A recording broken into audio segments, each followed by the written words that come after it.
Irish. Welcome back to Tonight in San Diego, everybody. Our next guest is an author and filmmaker. Please welcome Kelly Urig.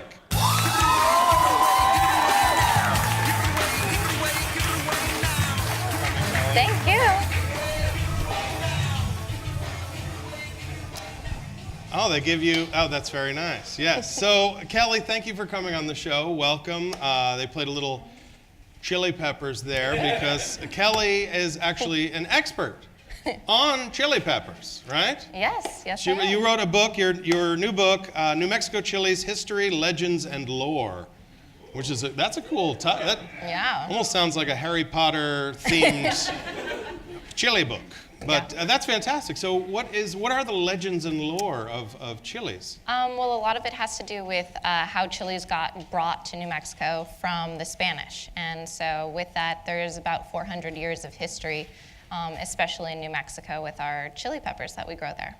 Okay. What's the hottest, by the way? What's the hottest chili pepper? A buchalokia or the ghost pepper. Wow. So, that would murder me. Yeah. So I would just die. The ghost pepper. Is it called the ghost pepper because it murders people? No, that's a nickname, but it's You eat called it and you're a ghost ghost. pepper. Yes, that's it. People who discover peppers and their heat get to name them. Okay. And that just became the nickname for that pepper. What's the official name? Say it again. Well, this is two separate ones. Okay. The buchalokia. Buchalokia. Buchkalopia. Ghost peppers? I'll have the buchkalopia, please. So most people just say the ghost pepper. The ghost Yeah, pepper, that's easier. Yeah. Wow. So you're expert on chili peppers. How did you get into chili peppers as a subject to write a book about? It's kind of an interesting story. I started off at San Diego State University in a graduate program for filmmaking. Got some San Diego State alumni here. And I'm originally from New Mexico, and my thesis chair said, well, you should go to New Mexico because you're talking about chilies all the time and do your thesis film about chili peppers. So that's exactly what I did. I went back to New Mexico and I filmed for about 6 months straight and made the film. It won a regional Emmy here in San Diego. Fantastic. And then I was contacted by a publishing company, and they said, hey, look, it sounds like you know something about chilies. Would you be interested in writing a book on it?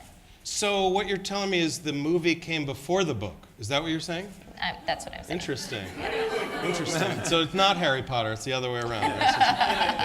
So the film that you won a regional Emmy for, it was a student thesis film and then won an Emmy. Mm-hmm. And it's just called the Chili Film? Is that right? The full name is the Chili Film La Sangre Roja y Verde de Nuevo Mexico.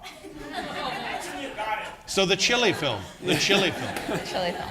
Bucha Cliff's Chili. That's amazing. This is our first Emmy Award winner on the show right here. Keith is actually an expert on the red hot chili peppers. I don't know if you know that. I like to slap at the base. He actually lives under the bridge. So Doing blood sugar sex magic. it's kind of sad. I could go all day. That sounds really bad. I'm doing blood sugar sex magic under the bridge. Those things don't go well together. It's better than Californicating. I guess that is true. Or is it? So you are into the San Diego film community, and during the course, I read this, that during the course of this filming process, you had a very interesting encounter with Johnny Depp. Is that true? That is true. I was back in New Mexico, and I was working on the film Transcendence, which really got panned, if you've seen it. It's not Is a that very a Johnny good film. Depp film? It is. Okay.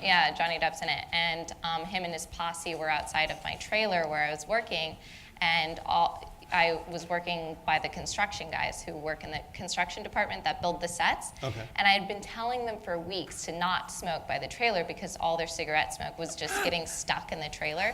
Well, Johnny Depp and his posse are outside of the trailer smoking, and I was going between offices, and I'm coming back, and I'm like, who's smoking? And I give this really obscene face, like, can you stop?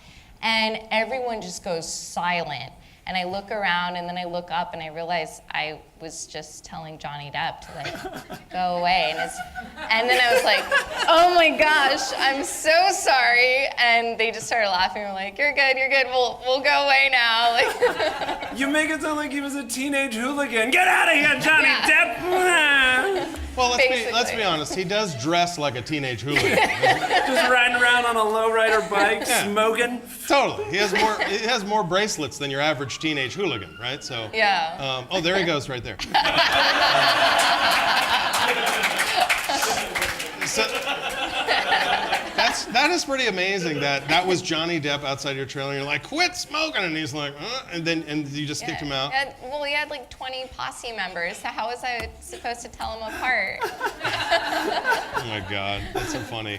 So currently, are you currently working on San Diego Magazine too? I work for San Diego Okay. Magazine as a sales assistant. Okay. Yeah, How did you get involved with that? Through a friend from a San Diego travel group, and they brought me in, and I interviewed, and the next day I started working there. So. Did you tell him the Johnny Depp story? You told. No, I didn't tell them. I the tell Depp Johnny story. Depp to get out of here. That'd be the top of my resume. You know? I gave Jack Sparrow the bird. You know what I mean? That would be my thing. So let me ask you this: being a chili pepper expert, I just wonder, do you eat burritos, by the way? Are you? I eat everything. Okay. My girlfriend was telling me, because I got a burrito recently, and I asked for red and green salsa, and she told me, oh, that's Christmas style. Is that? That's so true. Is that how you get? Yeah, in New Mexico, that's a saying that we have. It's not red or green, it's Christmas. So we say you can have Christmas year round. Okay, Christmas year round. That's pretty good. Did you watch our improv here? We were giving Christmas gifts to each other. Yes. And I should have taken a burrito. I just kept taking just Here's your booze gift. and drugs. I don't know if we're gonna cut that or what, but anyway. I'm not sure. It was improv. You know what I mean? First thing comes to mind. Jesse, let's hang out under a bridge later. Nice. I think we can have some fun. Yes, and I'm down with that. So I was reading about you. You've done a lot of adventures. We always have this like pre-questionnaire of people like, what did you do on your last birthday? And most people are like, oh, I went to Vegas or I had a party. Your answer was you were in South New Zealand on a boat in a fjord sailing out to the Tasman Sea. Yes. That is were you searching for Johnny Depp to apologize? What was that about? Yeah, that's. How did that come to be? Actually, I was on my honeymoon, and we were in, yeah. So are your husbands here? Is that what that was? Unfortunately not. Oh. So we went to the South Island of New Zealand, and it's known for its fjords and really majestic landscapes. And What is a fjord, by the way? a fjord is basically where big ice glaciers have carved away mountains. So it's extremely low, and there's glacier water at the point that eventually goes out to the ocean. You might be the smartest guest we've ever had on this show. Expert on chili, film, books, and fjords. It's amazing. So what was New Zealand like? Were there hobbits everywhere? Or Everywhere, just all the time. That's what Yeah. I expect. They get too close, you just pepper spray them with some of that ghost pepper. Exactly. None shall pass, hobbits. I get that. So that's terrific. So what is the latest project that you're working on? You've been doing San Diego Magazine, new book, film. What's coming up next for you? I have a book proposal in right now, so it's probably going to be about chili peppers again, and we'll see how that goes. You ever think of doing like a scratch and sniff where every page just burns the hell out of the reader? It's like, oh, it's a ghost page. That'd be a bad book. Where can they find out more about you? You got a Twitter, website, anything like that? All of that, chilichica.com. Chilichica.com. And I spell chili, C-H-I-L-E. Okay. Very nice. Chilichica.com, ladies and gentlemen. So thank you very much, Kelly Thank you. Urig. Thank you for coming on the show. Terrific having you. Everybody stick around. We've got Hummingbird Hotel coming up right after this. Be right back.